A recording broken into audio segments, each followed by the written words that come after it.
a lot to talk about today because these are some good conversations that we're seeing all across the country about what is happening with our culture. So make sure that y'all tune in. Get ready to join us in the chat in a few moments because we would love to hear from you. The only show, the digital daily show, where you can be a part of the conversation. So make sure you join us, and we'll make sure that we highlight some of your comments and your insights on these discussions. All right, first and foremost, let's talk about former President Donald Trump, who is in some turmoil and trouble, folks. Yep, Trump is in trouble. It looks like his bid for the 2024 presidential election might be just already getting off to a rocky start, not because of necessarily any particular investigation or not just because people just falling out of love with him.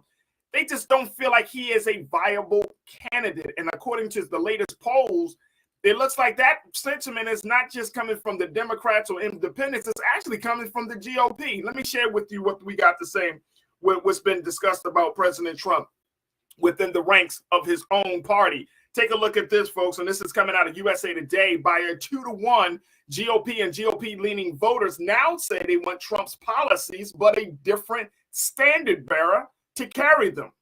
Can you separate the message from the man? Well, we'll talk about it. While 31% want the former president to run, 61% prefer some other Republican nominee who will continue the policies Trump has pursued. They have a name in mind. 2/3 of Republicans and those inclined to vote Republican want Florida Governor Ron DeSantis to run for president. By double digits, 56% to 33%, they prefer DeSantis over Trump. Among all voters, Trump has fallen further behind President Joe Biden in a hypothetical head-to-head. Now, Biden would win a general election matchup by 47% to 40% because of the effects of rounding. Biden's margin is a bit wider than that indicates. But in October, Biden also led by a narrow margin, 46% to 42%. Here we go. Take a look at this, folks. Since October, Biden's favorable ratings has ticked up a percentage point to 46%, and his unfavorable ratings down a point to 50%. But support among Democrats for him to seek a second term has declined to 40% from 45%. Among all voters, just 23% want him to run again. Now, while Biden now leads Trump, he trails DeSantis in a head-to-head race with DeSantis at 47%, Biden at 43%. All right, now let's break these numbers down. Take a look. Trump in trouble. The Republican support for his 2024 bid falls amid political legal setbacks. He's just not as shiny as he used to be. He's not as shiny as he used to be, folks. You remember President Trump. He came in like, I'm going to be the outsider. I'm going to be the guy to shake Washington up. And guess what? He shook Washington up. He might have shook himself right out of Washington with all of the stuff that's going on with him. Ron DeSantis looks like to be the new kid on the block and the guy that may be able to carry this situation further along. But I'm confused as to how you can separate the man from his message. You want Trump policies, but you don't want Trump. So you get Ron DeSantis. Wow. Let's bring in Culture crew member Iman Heath. She is an entrepreneur, an activist, and you can check her out every Tuesday here on The Culture. Iman, good to hear from you. How you feeling this afternoon? I'm good. How are you? I'm good. Is that possible? Can you separate the man from his message? Can you be like, yeah, I want the message, but the man not so much? The math ain't mathing. It's like if I can't get what I really want, I'm gonna get the closest thing. That's right. The logic I think people are rolling with, but I feel like DeSantis is going to get a little bit more done than Trump, if you ask me, because he actually is in politics. So it's I don't know. They want to get the closest mimic to Trump as close as possible. Well, that's the thing, right? Like, you're going to get a DeSantis, and DeSantis is a little bit, and I think this is the part that we should all be kind of weary of, because DeSantis is a governor. He ran again. Of course, he won his his re-election in this past November election. He won by a landslide. Apparently Florida came out for this guy. So a lot of people couldn't vote because of his voter suppression tactics. Yeah. Let's not forget that part. Right. So the thing is like he is more he's actually, quote unquote, we can say, I'm going to just use the term dangerous right now.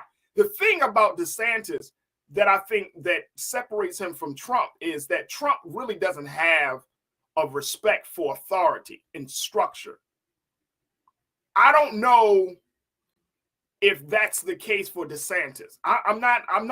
Trump wants to be king. DeSantis wants to be president, and I feel like those are two different.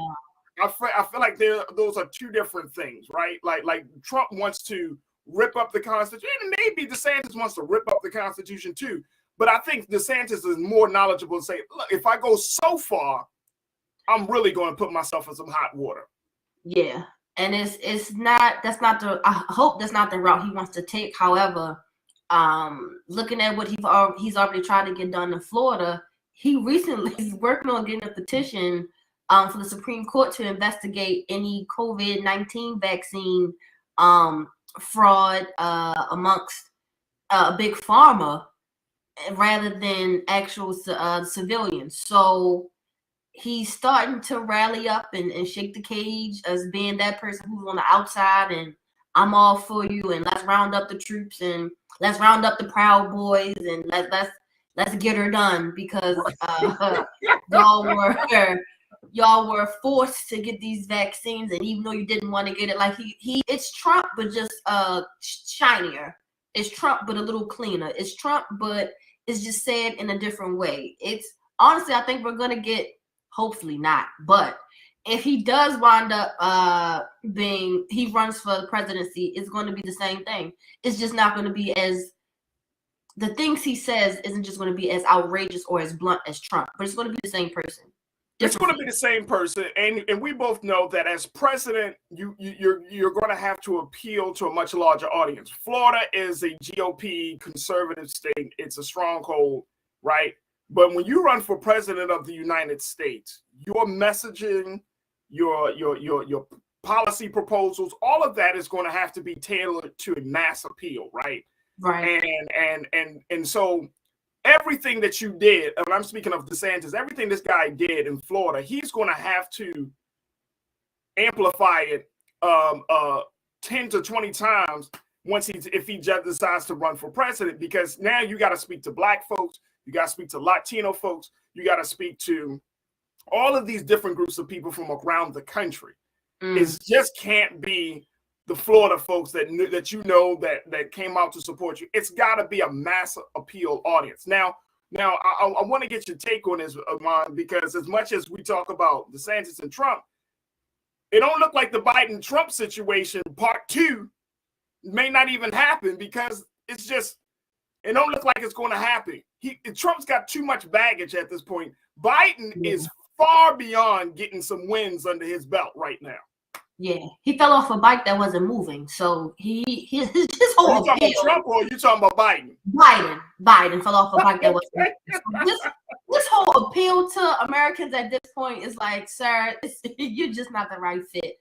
But I think with Trump, even with him recently losing his battle in court as far as some of his Trump corporations, they were found guilty for tax fraud.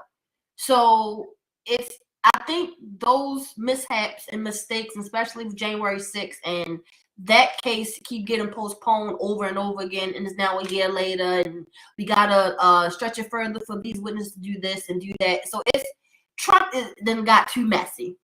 Trump got too messy. So Republicans, I believe, are only gonna go to DeSantis because that's the only choice they have. And I don't think DeSantis has to now listen or speak to minorities if he does run for president. My thing is he can't ignore us anymore, because in Florida you got a heavy presence of Latinos, heavy presence on Haitians in Florida. They have a large presence down there, but he's ignoring them because, again, his voter suppression.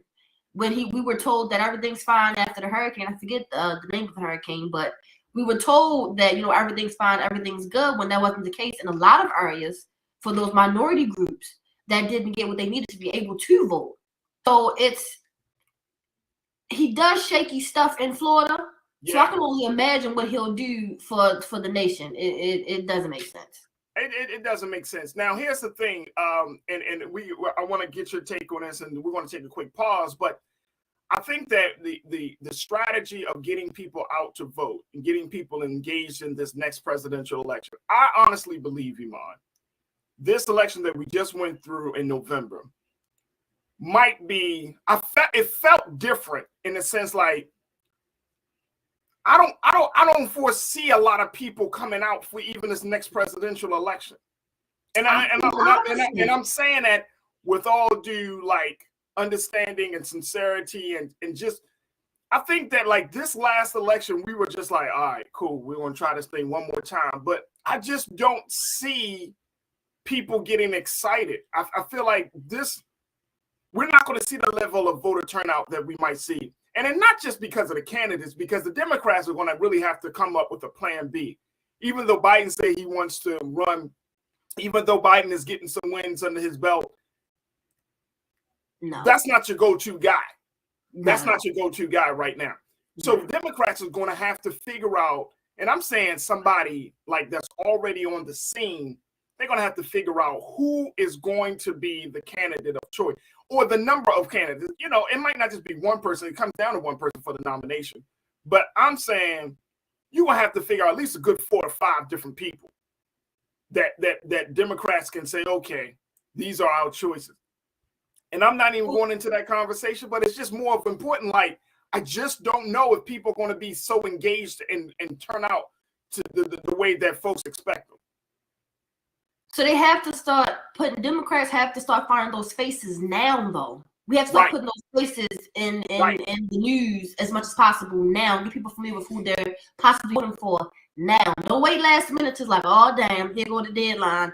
Let's push this person. Let's just see what happens. We got to get at least 4 solid people who may be an option to run and get them in the forefront now before the DeSantis holds ass and everybody's just, well, damn, we ain't got no other choice.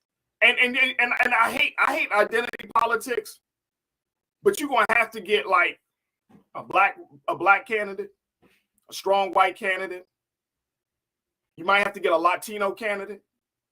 You know what I'm saying? Like you're gonna have to get like you're gonna have to just give people like an a la carte set of options. For real. Amazon list of options. I just don't see a one candidate, like a one size fits all type of candidate right now. I just don't see it. And Culture Crew, y'all tell me, y'all see a one size fit all type of candidate right now for the Democrat side? Let me know. Look, we're going to take a quick pause. When we come back, let's go to some of our comments from our online Culture Crew. We'll continue the conversation with Iman. But folks, what do you think of this? You know, Trump is in trouble with his numbers. GOP don't want to see him. They'd rather see DeSantis. What would the Democrats, how will the Democrats respond? Considering that President Biden, if he had the vote today, he might actually lose the presidential election. Let's have that conversation. So we're going to have that and a whole lot more. We're just getting started here on The Culture. So stay with us. It's The Culture right here on the Black Star Network.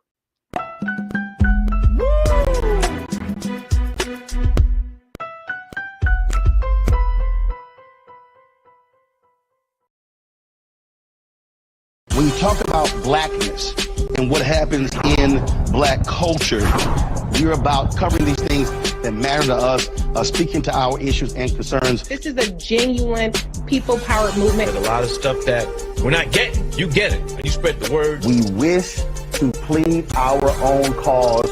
Too long have others spoken for us. We cannot tell our own story if we can't pay for it. This is about covering us. Invest in black-owned media. Your dollars matter. We don't have to keep asking them to cover our stuff. So please support us in what we do, folks. We want to hit 2,000 people, $50 this month, raise $100,000. We're behind 100,000, so we want to hit that. Y'all money makes this possible. Check some money orders. Go to P.O. Box 57196, Washington, D.C. 20037-0196. The Cash App is $RM Unfiltered. PayPal is R Martin Unfiltered. Venmo is RM Unfiltered. Zelle is Roland at RolandSMartin.com. Pull up a chair. Take your seat. The Black Tape with me, Dr. Greg Carr, here on the Black Star Network. Every week, we'll take a deeper dive into the world we're living in. Join the conversation only on the Black Star Network. I'm Deborah Owens, America's Wealth Coach, and my new show, Get Wealthy, focuses on the things that your financial advisor and bank isn't telling you, but you absolutely need to know. So watch Get Wealthy on the Black Star Network.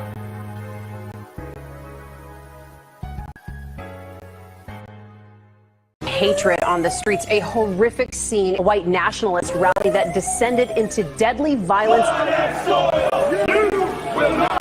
White people are losing their damn minds.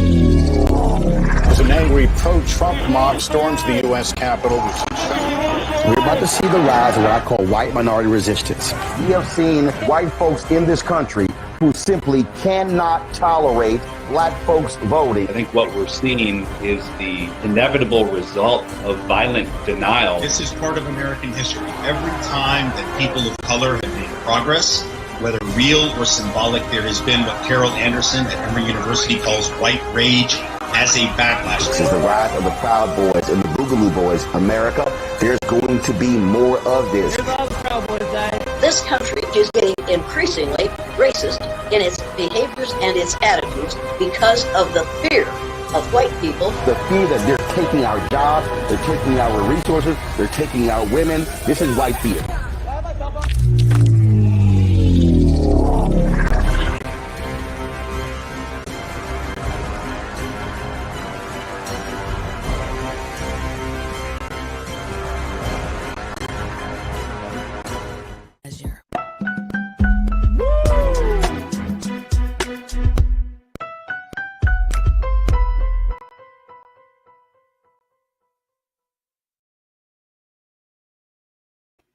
Peace and welcome back to the culture here on the Black Star Network. Folks, we have been having a conversation talking about the latest numbers around former President Donald Trump among his own party, the GOP, and how there are a significant amount of GOP members who are saying, you know what, we want Trump policies, but not Trump himself.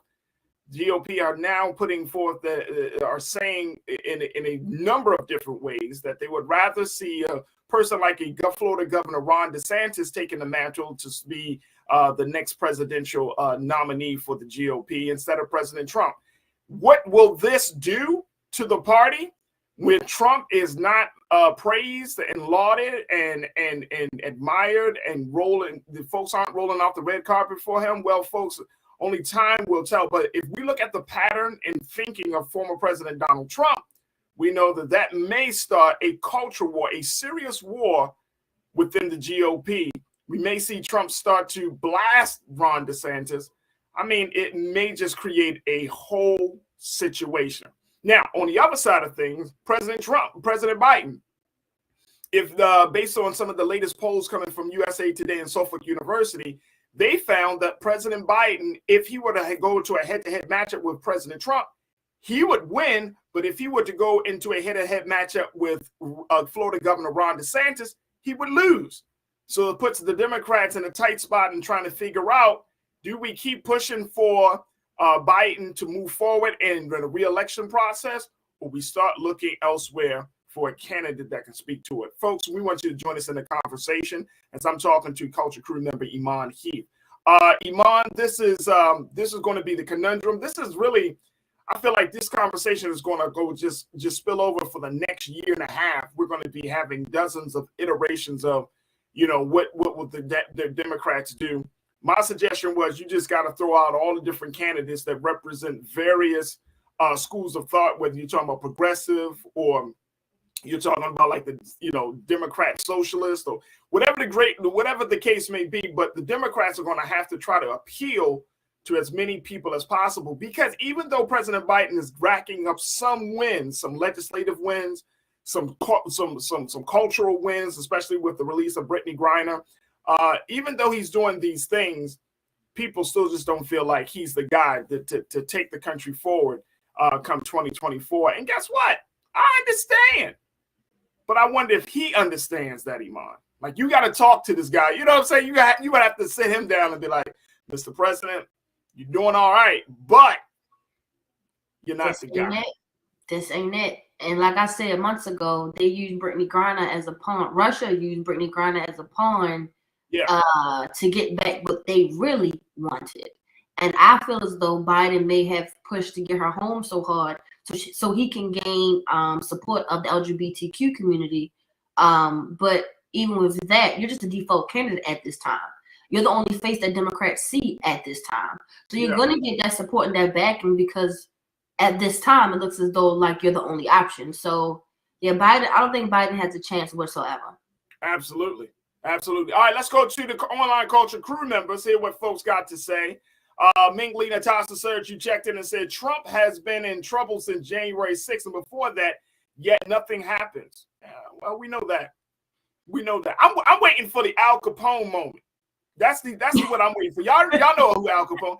How Al Capone felt like he did all this other stuff, and then it was like tax evasion. You know what I mean? It was like he just didn't keep up on his records. You know what I'm saying? But he did everything else. He killed people. He was peddling alcohol. I mean, he was on all this other stuff. And it's like, yo, you didn't file your taxes right. Right. Oh, that's a hiccup. Oh, my bad. Wrong accountant. But yeah, I mean, we will see. And speaking of the January 6th committee, I just found, they talked about releasing a report come next week. I think that's what the time frame they put out there about, where they are with everything relating to the hearings and to the findings based on those testimonies. So we're going to keep our eyes on that as well. But, look, here's the thing, Iman, when it comes to January the 6th. It's like, you ever been in a courtroom, and I don't know if you ever, not saying that you want, you were the one that's fighting for your life. I'm just saying, have you ever been in a courtroom where the lawyer, whether it's for the defendant or for the plaintiff, they ask the question, the judge said, you can't ask that, scratch that from the record.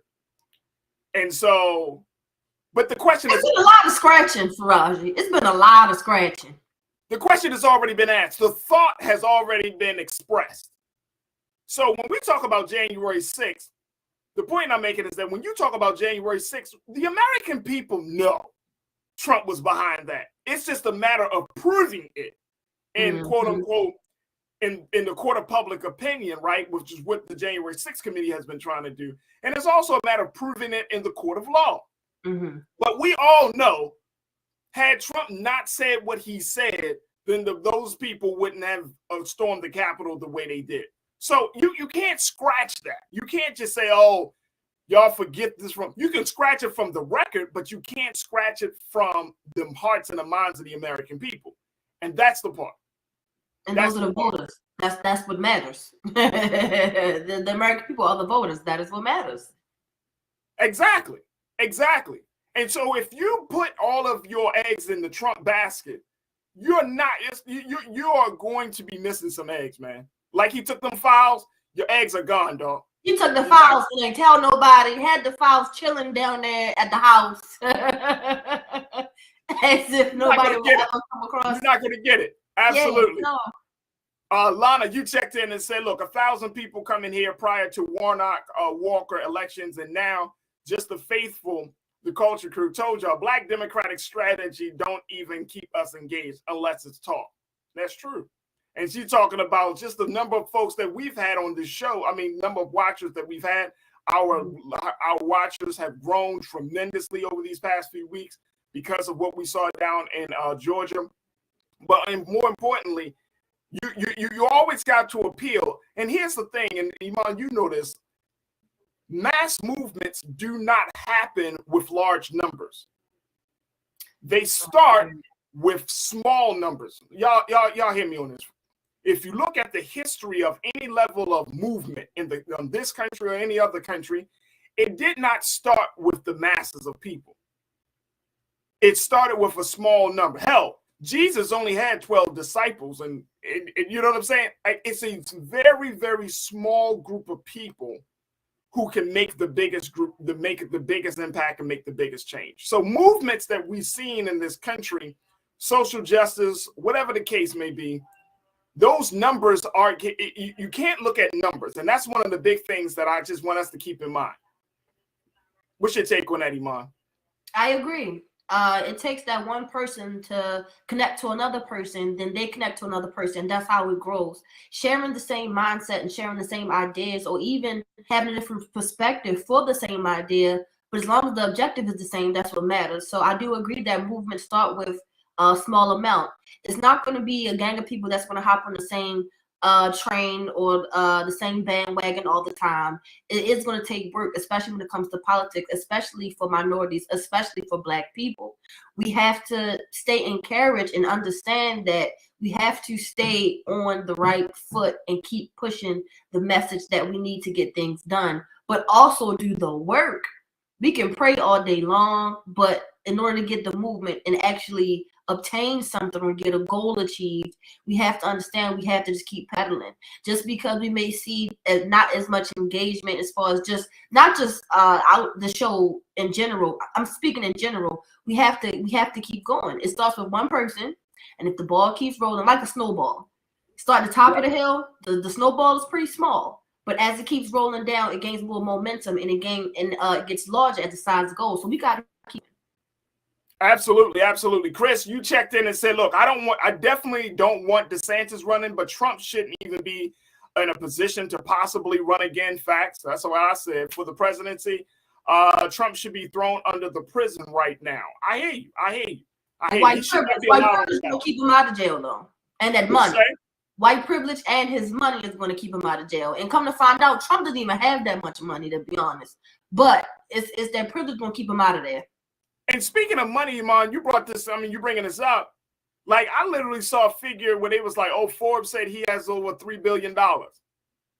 And I was like, really? I don't, like, he's in assets or in life insurance policies? I have no idea.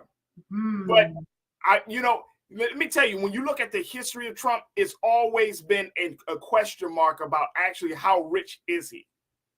Always been a question mark.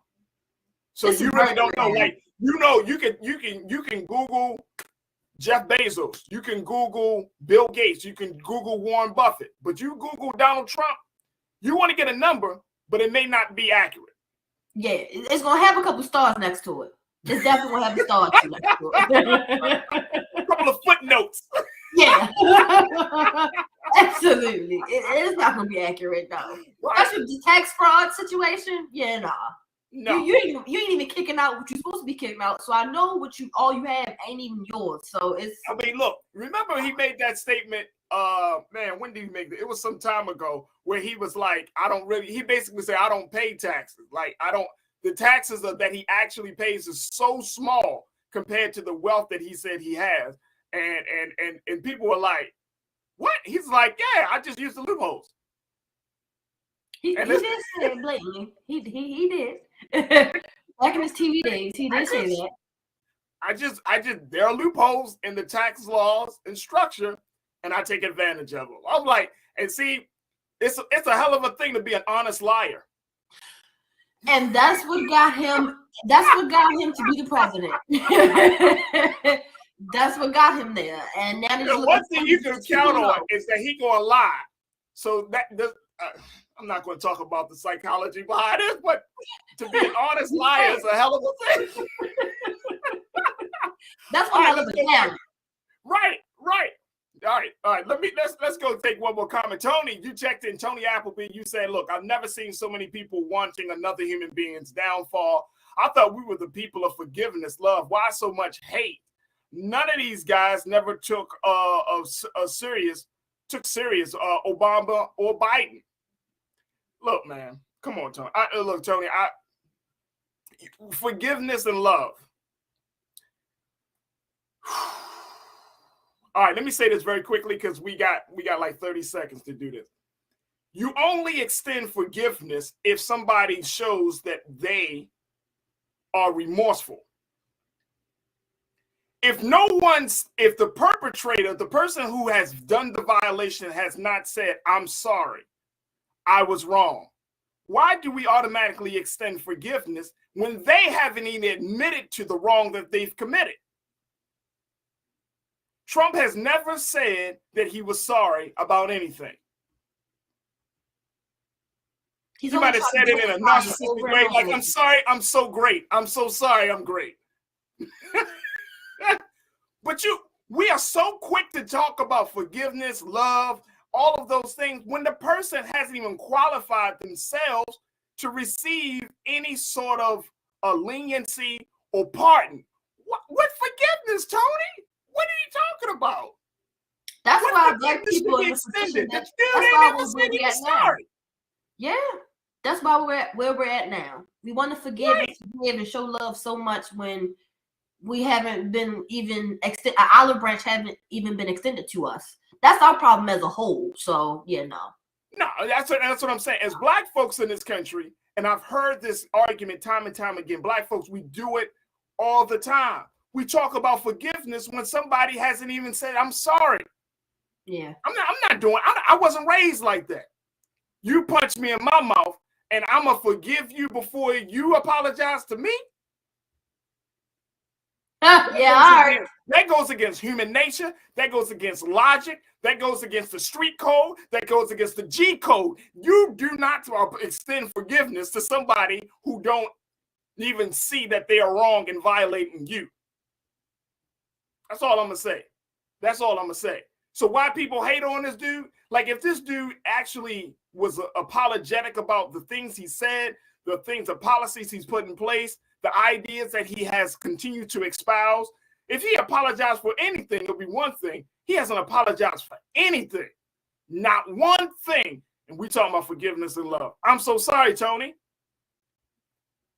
No. Not going to happen. That's a non-starter for me, sir. No. Non-starter. You must say no.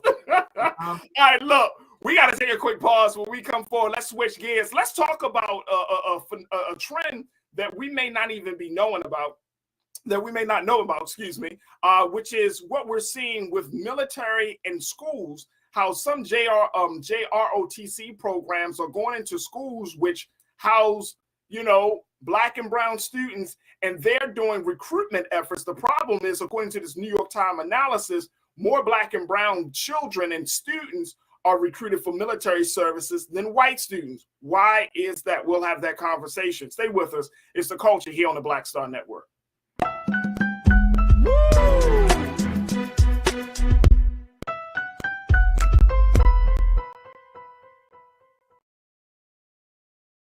Black Star Network is here. Oh, no punch! I'm real revolutionary right now. Thank you for being the voice of Black America. All momentum we have now, we have to keep this going. The video looks phenomenal. See, there's a difference between Black Star Network and Black-owned media and something like CNN. You can't be Black-owned media and be scared. It's time to be smart. Bring your eyeballs home. You dig? When you talk about blackness and what happens in Black culture, we're about covering these things that matter to us, speaking to our issues and concerns. This is a genuine people-powered movement. There's a lot of stuff that we're not getting. You get it, and you spread the word. We wish to plead our own cause. Too long have others spoken for us. We cannot tell our own story if we can't pay for it. This is about covering us. Invest in Black-owned media. Your dollars matter. We don't have to keep asking them to cover our stuff. So please support us in what we do, folks. We want to hit 2,000 people, $50 this month, raise $100,000. We're behind 100,000, so we want to hit that. Y'all money makes this possible. Check some money orders. Go to P.O. Box 57196, Washington, D.C. 20037-0196. The Cash App is $RM Unfiltered. PayPal is R Martin Unfiltered. Venmo is RM Unfiltered. Zelle is Roland at RolandSMartin.com.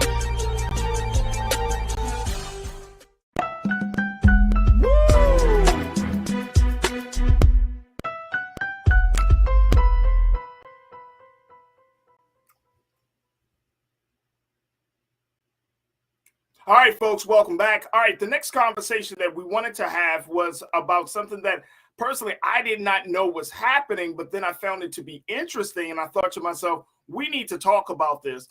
And this is the relationship that the military has with local school districts all across this country to allow JROTC programs to come into their schools and to essentially recruit students to be a part of the JROTC program. Now, this is something that has caught the attention of national media, such as the New York Times, who did an analysis to show that, in particular, the Army, how their data shows that more than 80%, and take a look at these numbers, folks. This is coming from the New York Times around this issue of schools pushing military courses to non-white and low-income students. Why is that, folks? Why is that?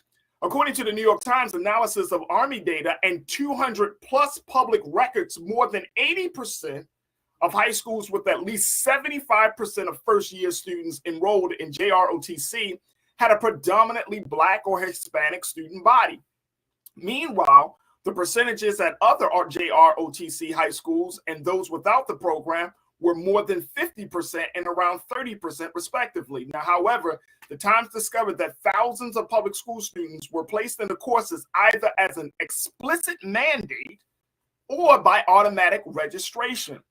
Pentagon officials eagerly promote the $400 million program, which has tripled in size since the 1970s, despite their long-standing insistence that it is not a recruiting tool. According to the Army, 44% of the troops who joined its ranks in recent years attended a JROTC school. Now, this is becoming a real issue, folks, because parents are feeling like their child, Black children, brown children, do not have a choice in the situation. One parent in particular that was highlighted in this piece by the Griot was saying that her child never expressed any interest to get into the military, to do any type of military service, and was mandated to be a part of the JROTC program. The bigger question that I'm posing is, why is this happening? Why are students feeling like they are being, quote unquote, brainwashed? This is the language that was used by parents and other concerned community members. But why do folks feel like their child is being brainwashed to serve in the military, especially at such a young age, without their choice? Let's go back to Culture Crew member Iman Heath. Iman, first and foremost, now I went to a public high school in Baltimore called Baltimore School for the Arts. So that wasn't happening. You know, having a military presence outside of the police, school police, and you saw some police every so often. That was just about it. I went to the same high school that that Jada and Tupac went to before they blew up. I was hoping to follow the same path, but I actually completed high school. Then went to college. It took me 30 years to get out to Hollywood. But you made it. You made it. But I made it. You made it. But anyway. But yeah, so I didn't have this experience. But however, like my cousins, there were schools, of course, in Baltimore City, high schools throughout the city. There was a JROTC program. Did you have that in your high school? Yes. So I went to a public city and county high school, and there were JROTC programs. My mother, she went to Forest Park, and they had a JROTC program as well. So they are there. They definitely exist. So this program has been around, like I said, since the 1970s, and you're looking at the amount of time that they spent. And even though, again, the Army has said, look, this has not been a recruiting tool, but it's kind of interesting to say that, because it reminds me of in Baltimore. I'm not sure how they have this in other police departments across the country, but in Baltimore, they used to have a program called the Explorers Program for students, right? And the Explorers Program is like, basically you can go and be a part of this young cadet program for the police department, right? You're learning certain skills and everything. It's hard to say that it's not a recruiting tool for those young people who are trying to figure out what their next career move would be after high school, right? And you can get into the Explorer Program, I think it was like as young as 16, but of course it went from like 16 to 18 years old. But it's like a grooming program, a program where if you're thinking about doing any type of public service, law enforcement, you go to the program. It's already kind of known. So I think it's interesting that the Army takes this stance and say, oh, it's not a recruiting tool, but grooming a young person for military service. Now, I get it. There's discipline. There's leadership potential and training. This is one of the big things that they highlighted as being a part of the JROTC. But you're not going to put that type of investment in anybody unless you hope they start making the, taking the whole journey forward. So I'm a little confused as to why they decided to put out that word. Say, oh, no, it's not a recruiting tool. It's like, yeah, it is a recruiting tool. And I have nothing but love and respect for those who are doing service, but you shouldn't force people to do military service. Everybody is not cut for that lifestyle. Everybody is not cut for that type of service. I agree. And I feel as though, this is my opinion, I don't have the numbers. This is my logic, that they are targeting Black children because Black children face hardships as far as not being able to go to college to afford it. So they are more likely to look at this option as possibly the only option for stability, or their first option for stability, because college may not be an option. Having a certain GPA, they may not be able to obtain, or being able to pay for SAT prep classes, they may not be able to do.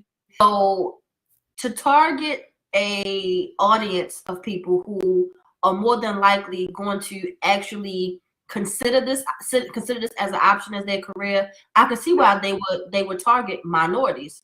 Why wouldn't you target at the same rate or the same amount? Because other children that aren't as impoverished as Black children have other options. I think they're looking at the likelihood, they're looking at the odds of minorities being able to go to venture other places to do other things. Not a lot of Black people have businesses that they can pass down to their children or to their grandchildren, or trust funds they can hand to their grandchildren, or even have an account in their name, life savings that the parents started when they were a kid. So I think they look at it as, we don't have that many options. As Trump said, you don't have nothing to lose. So can we explore this for a minute? Let's explore this for a minute. In 2022, whether you're a Black or brown student, right? Let's say Black folks, let's talk about Black students, Black boys, Black girls. In 2022, do you mean to tell me that Black children, Black youth do not have any options outside of the military, or what? Or you mean to tell me they can't go to that Black students can't go to community college or 4-year college? You mean to tell me Black students can't take advantage of some type of trade or skills training, or that Black students can't get into the job market if they decide to, until they figure out what their next step will be? Like, when we say they don't have options, it's hard for me to wrap my mind around that, Iman, because I'm like, it's 2022.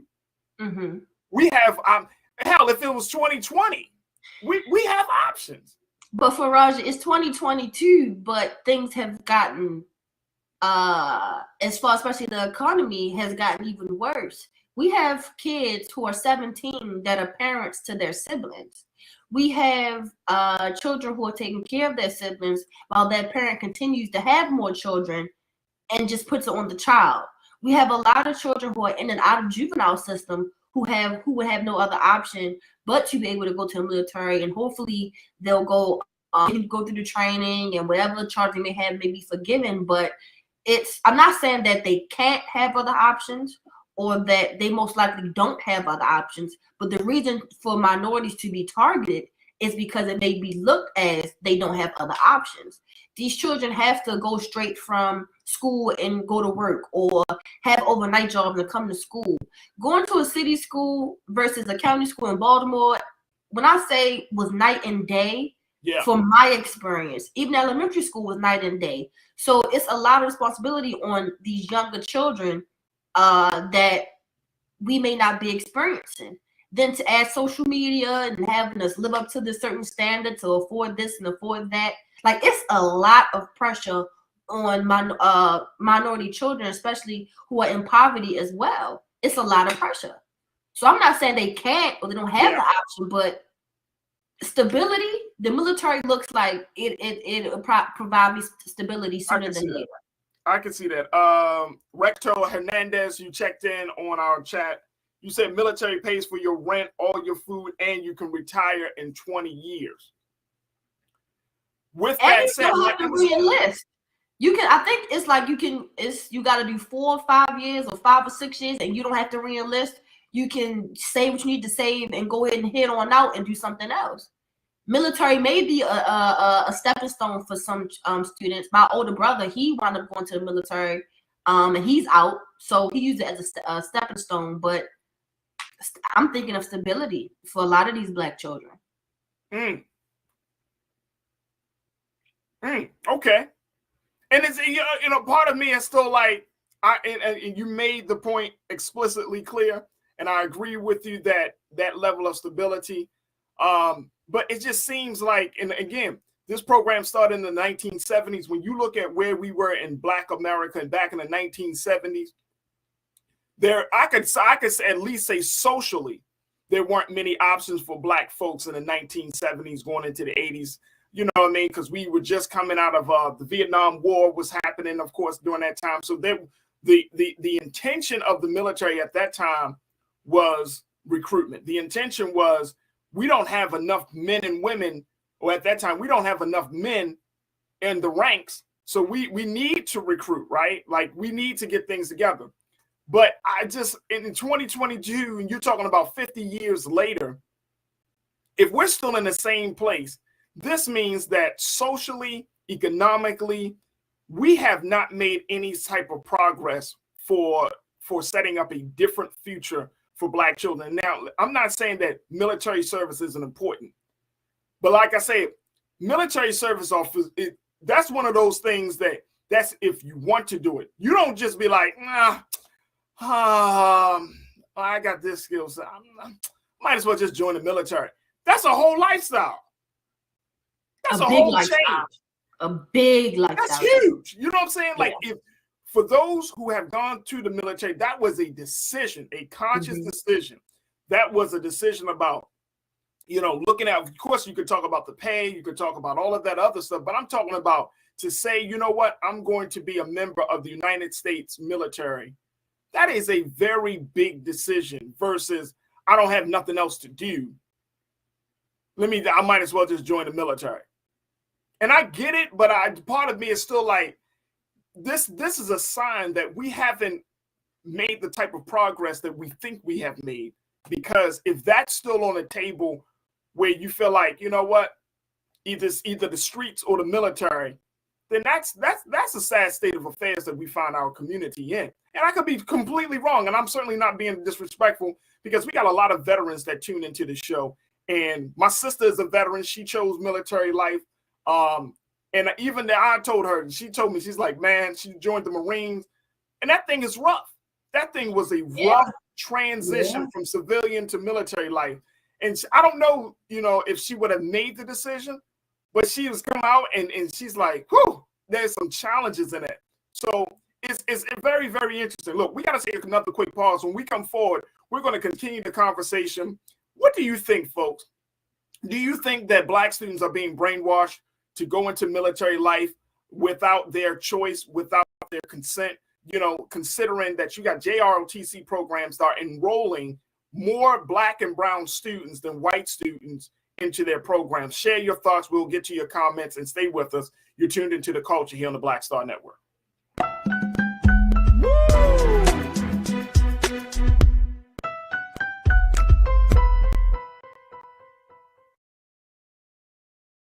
Hatred on the streets, a horrific scene, a white nationalist rally that descended into deadly violence.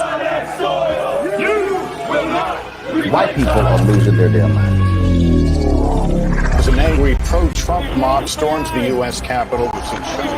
We're about to see the rise of what I call white minority resistance. We have seen white folks in this country who simply cannot tolerate Black folks voting. I think what we're seeing is the inevitable result of violent denial. This is part of American history. Every time that people of color have made progress, whether real or symbolic, there has been what Carol Anderson at Emory University calls white rage as a backlash. This is the rise of the Proud Boys and the Boogaloo Boys. America, there's going to be more of this. Here's all the Proud Boys, guys. This country is getting increasingly racist in its behaviors and its attitudes because of the fear of white people. The fear that they're taking our jobs, they're taking our resources, they're taking our women. This is white fear.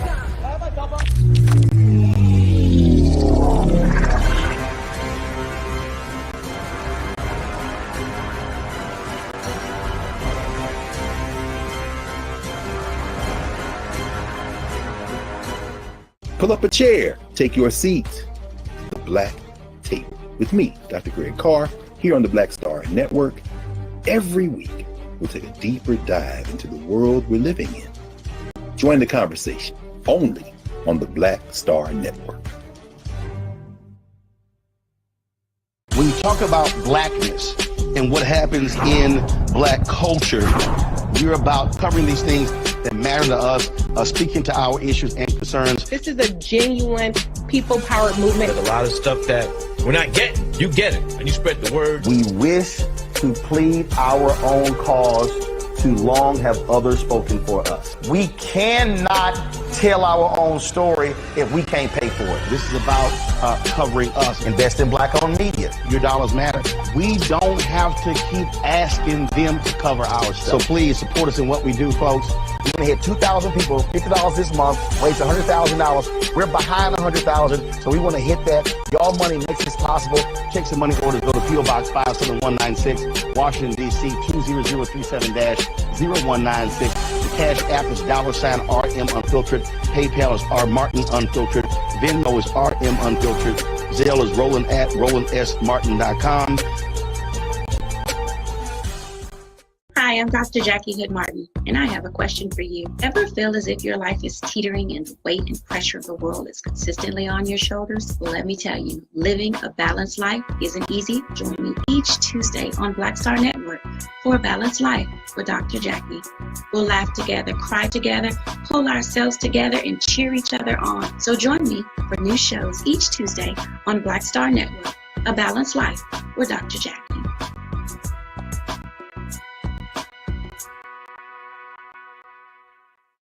Don't you think it's time to get wealthy?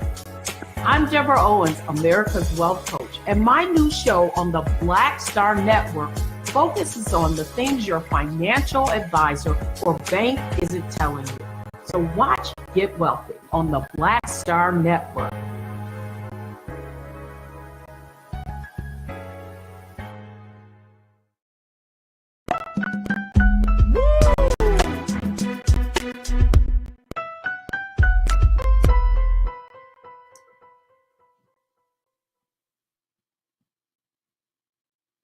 All right, folks, welcome back to the show.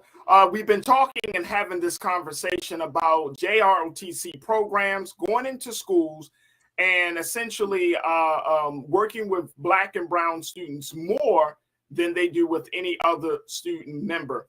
Now, this is what we're seeing. This was based on a New York Times analysis of the situation, where they're finding that there was a substantial amount or more, a greater amount of students who are in Black and Latino schools who are being recruited to be a part of the JROTC programs more than white students. And some people are saying, why is that?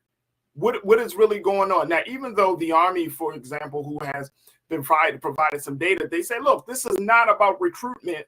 This is simply about exposing these students to become capable adults and human beings. They're learning everything from about leadership.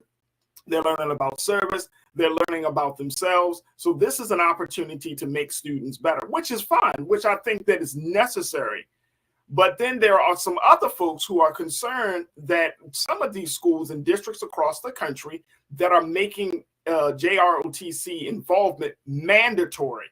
And I see some of you in our culture crew in the chat, you're saying, well, you know, you're kind of going hard on this. The problem that I'm having is making it mandatory for students. It's not the fact that if a student wants to get into military service, military life based on their own choice, that's certainly fine. I think, like I say, this is military life, military service is something that you want to do and not being forced to do. But when schools say that it is mandatory, it's necessary, or it's a slap in the face to say that, you know what, your child is so unmanageable that maybe they need to consider going into a more structured environment. And when parents don't feel like they are part of the conversation about the well-being of their children when they're in school and what they're being exposed to, then you're going to have a problem. Let's continue the conversation as we check in with Iman Heath, who is an activist and entrepreneur, and she's giving her insight on this. You know, people are getting a little upset with me, Iman, because we're saying that this may be a recruitment tool, and I'm not saying it. I'm not saying that JROTC automatically means that you're going to be enrolled in the military. Certainly not saying that. But it's the issue of making it mandatory, right? It's the issue that we're seeing greater efforts in Black and brown in population schools that have a student body that are more Black and brown than anything else. That's the issue I'm in. Are you pushing military service to middle class and upper middle class and upper class white students? Are you pushing that? No. According to the analysis, no. It's being pushed to low income, poor whites, poor Blacks, poor Latinos. And I think that should be a concern. Yeah. Yeah. And we're not saying that, hey, don't go into military service. Again, like Farajii said, if it's your choice, cool. And veterans, I appreciate you, because you damn sure couldn't get me to go to the military. So for those who are willing to dedicate their life to this, I greatly appreciate it. So I'm not saying it's a bad choice. However, I do believe it's a method to target minorities, because, like I said, it's likelihood that they will go into the military field for stability. As far as it making mandatory, I'm trying to comprehend and understand how you can even make something so permanent or something that is extremely life-changing mandatory for a minor, especially. Like, it's not like these are chronic juvenile criminals who stay out of jail, and you say, hey, your option is to either go to the halfway house or go to the military or come back to jail. I can see it if that was maybe a quote unquote mandatory thing, but just simply a high school student, no, that's not okay whatsoever. It shouldn't be something mandated, especially life changing like that. It's not okay. And I'm just saying that. And folks, take a look at it. Just pull up the New York Times analysis and report and just read it for yourself. Go to the New York Times website, read it for yourself. It's, again, military service is so important, especially now in this country, right? We understand it's so important. We know that there are great incentives for being a part of the military. You pay for your college. You get discounts. You're able to find home. I mean, because essentially, let's keep it 100, Iman. Oh, here you go. Wait a minute. No, I'm just keeping 100. Essentially, the incentives are great because why? You're sacrificing, and I'm talking about when you make a choice to join the military, you're making the ultimate sacrifice, which is in times of war, you're willing to give your life for the cause, for the country, right? The ultimate sacrifice. The incentives should be juicy. I mean, seriously. The incentives should be, you should pay for my college. You should give me a strong retirement plan. My health and my health insurance should be top notch. My life insurance. My children should be taken care of. My children should be able to live after I'm gone. You're damn right. Because I'm deciding to give my life for this country. Therefore, the country needs to take care of my family. Let's keep it where it is. So I understand that. Now, of course, you're going to have leadership skills. You're going to certainly come out with other skills where you can go into a lot of different fields in the civilian life. But the ultimate goal is we're going to make this thing so appealing, because when it's time to hit, when them boots got to hit the ground and we call your name, guess what happens? Yeah. No ifs, ands, or buts about it. You need to serve. And all things stop, literally. When they come knocking on your door, you get that phone call, that email. Like, that's it. That's it. You Yeah. signed up for this, bro. Yeah. Sis, Yeah. you signed up for this, right? So since this is such a big decision, you know what I mean? And again, I don't have a problem because I think that every a child should go through somewhat of a military-based structure because, you know, it's good for the child. But I think that part of with parents being a part of the conversation, parents making sure, like, look, if you got a wayward child, you don't throw them into the military. Yeah. Yeah. You see what I'm saying? Like that doesn't connect for me. Like your child is off the hook. You got a 17-year-old, you got an 18-year-old. You know what? I can't do nothing with him. Might as well put him into the military where he gets some structure. I don't know if that's the best move. And it's I forget what school it is. Not really going to the military, but it's for maybe it's just like boot camp. I can't remember. My uncle was one of those troubled youths, and I remember he was sent to boot camp, not the military, but some form of boot camp. That's an option rather than just the military. Like, let's not limit our Black and brown students to just thinking the next option is the military. Now, granted, I have witnessed the JROTC, and they, you know, wear the uniform and they know the commands and put up the flag and all that other good stuff, and they present arms, whatever the case may be, at the games, blah blah blah. That's cool and whatnot, but the mandatory part is the part I'm having a hard time comprehending. Like, it's like once you graduate, if you put in these many credits, then you have to sign up for the military, or like how can you make something like that mandatory? That's I don't understand that. and you know what? I want to go back, and to your point, I want to go back because I want to let people know, because we might be having a conversation using language that goes over people's heads. So I want to be clear. JROTC, Junior Reserve Officers Training Corps. Junior Reserve Officers Training Corps. That's what JROTC stands for, right? So we have to look at that for what it is. Junior Reserve Training, Reserve Officers Training Corps. You're being trained in a certain way, right? Again, I'm talking about just you're trained, and we go through this with jobs. We go through this with any type of programs. We will go through a training because we want to be made qualified to do a certain job, right? And this is yes. And when you go for a job training, you're going to learn leadership skills. You're going to learn a different set of skills. You're going to gain some other things. But essentially, you're being trained to do that job, right? And I'm just saying to you that to our watchers that it's not out of far-fetched to believe that a JROTC person, a person who's in charge of the program, they see a young person who has promise, who shows leadership, who is excelling in that JROTC program.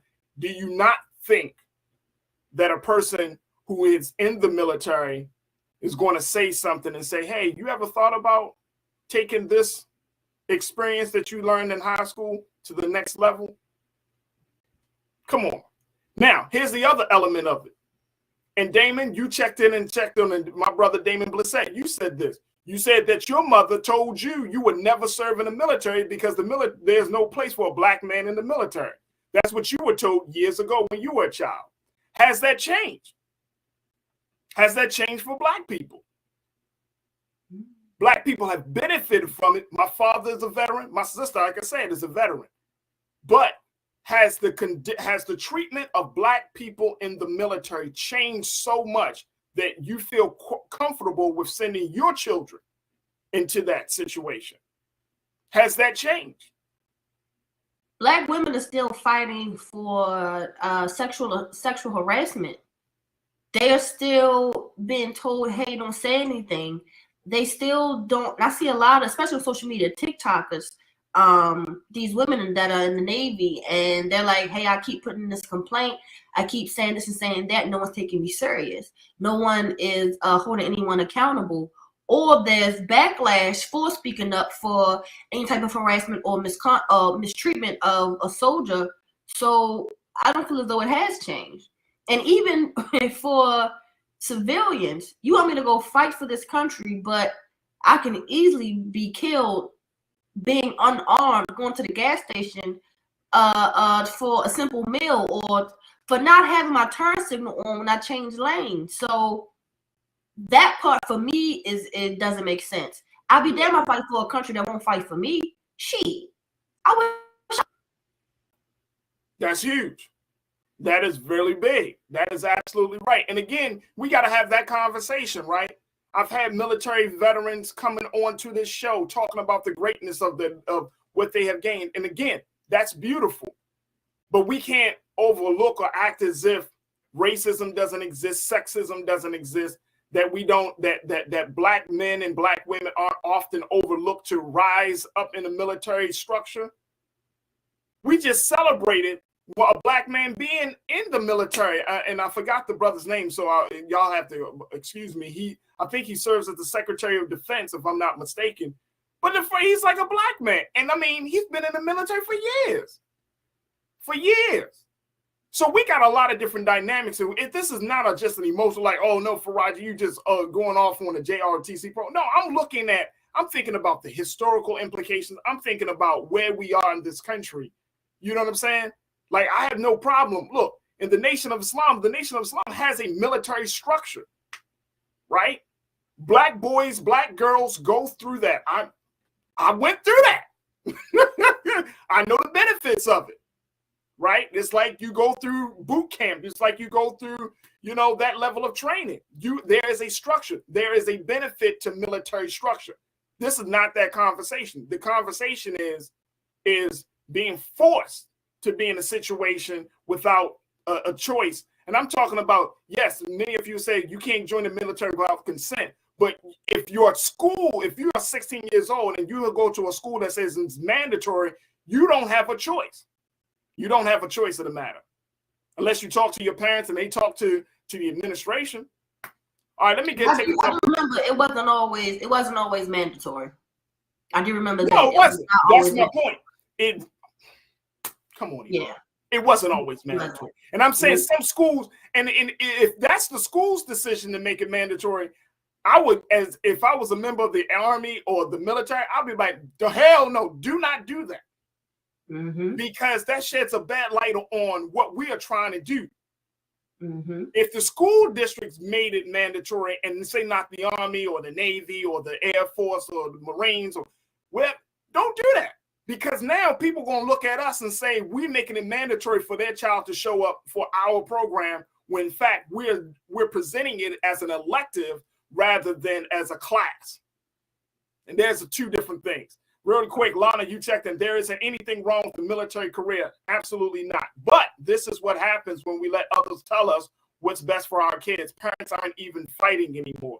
Well, I think parents are fighting, which is why this is having a problem, which is why this has come to the national conversation of black students. When the numbers look, and again, folks, you can't just be like, oh, this is BS, because if the numbers show that there are more schools that house black and brown students that are being exposed to this versus white students, then how do you reconcile that? How do you say, well, this is not about race, or this is not about class, or this is not about... You can't say that. You can't say that. Lana, thank you. Mega Cassie, you said my child has seen the obscene amount of pain I am always in and the things his father goes through. And he's like, nope, no thank you. Talking about being in the military. These are the stories that we don't hear on the other side. Mega Cassie, thank you so much. And I hope that you are continuing to recover from your service. And we thank you for your service. Sandy, you checked in and said, if the kids are poor, then most likely the government taking care of them anyway. Not a great analogy to me. Their life hasn't changed.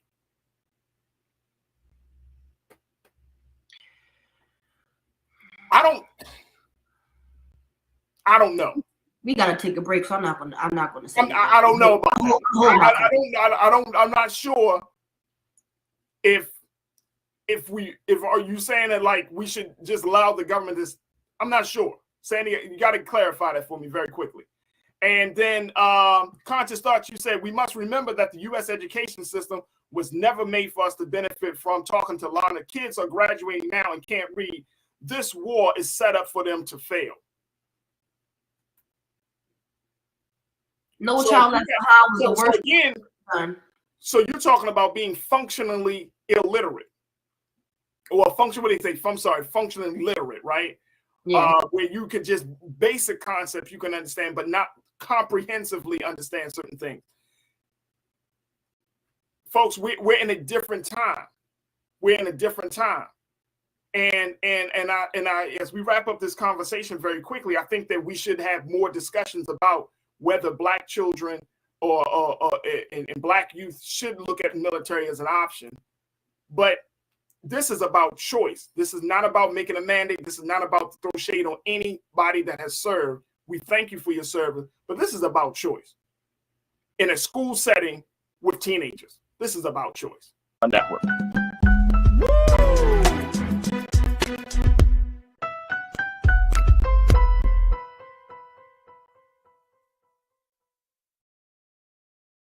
Hatred on the streets, a horrific scene, a white nationalist rally that descended into deadly violence.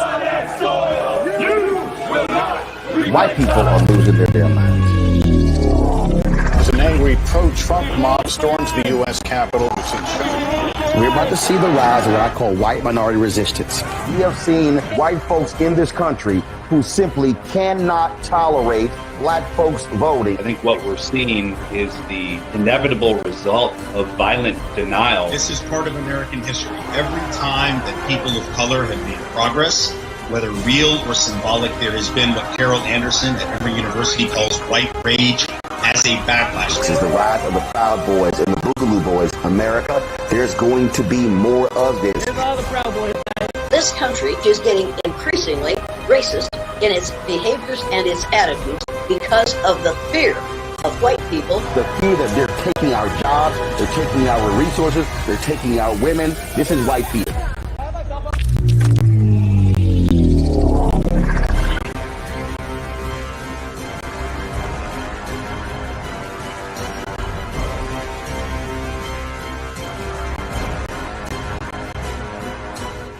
Pull up a chair, take your seat. The Black Tape with me, Dr. Greg Carr, here on the Black Star Network. Every week, we'll take a deeper dive into the world we're living in. Join the conversation only on the Black Star Network. When you talk about blackness and what happens in Black culture, we're about covering these things that matter to us, speaking to our issues and concerns. This is a genuine people-powered movement. There's a lot of stuff that we're not getting. You get it, and you spread the word. We wish to plead our own cause. Too long have others spoken for us. We cannot tell our own story if we can't pay for it. This is about covering us. Invest in Black-owned media. Your dollars matter. We don't have to keep asking them to cover our stuff. So please support us in what we do, folks. We want to hit 2,000 people, $50 this month, raise $100,000. We're behind 100,000, so we want to hit that. Y'all money makes this possible. Check some money orders. Go to P.O. Box 57196, Washington, D.C. 20037-0196. The Cash App is $RM Unfiltered. PayPal is R Martin Unfiltered. Venmo is RM Unfiltered. Zelle is Roland at RolandSMartin.com. Hi, I'm Dr. Jackie Hood Martin, and I have a question for you. Ever feel as if your life is teetering and the weight and pressure of the world is consistently on your shoulders? Well, let me tell you, living a balanced life isn't easy. Join me each Tuesday on Black Star Network for a Balanced Life with Dr. Jackie. We'll laugh together, cry together, pull ourselves together, and cheer each other on. So join me for new shows each Tuesday on Black Star Network, A Balanced Life with Dr. Jackie.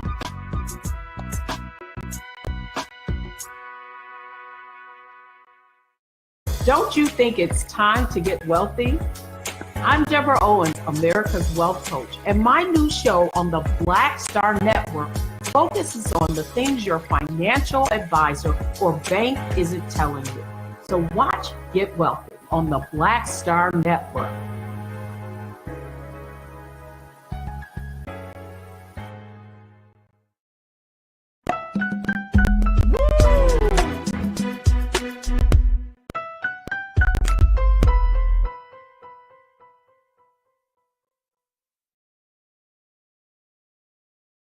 All right, folks, welcome back to the show. Let's talk about NBA superstar and media mogul LeBron James, who is once again at the center of controversy around his recent comments relating to the double standard of how media has depicted the story of Jerry Jones, who is the owner of the Dallas Cowboys, and him being featured and pictured in a picture from 1957 in Little Rock, Arkansas, when Jones was 14 years old, standing at a protest against the integration of schools at that time. And LeBron James brings this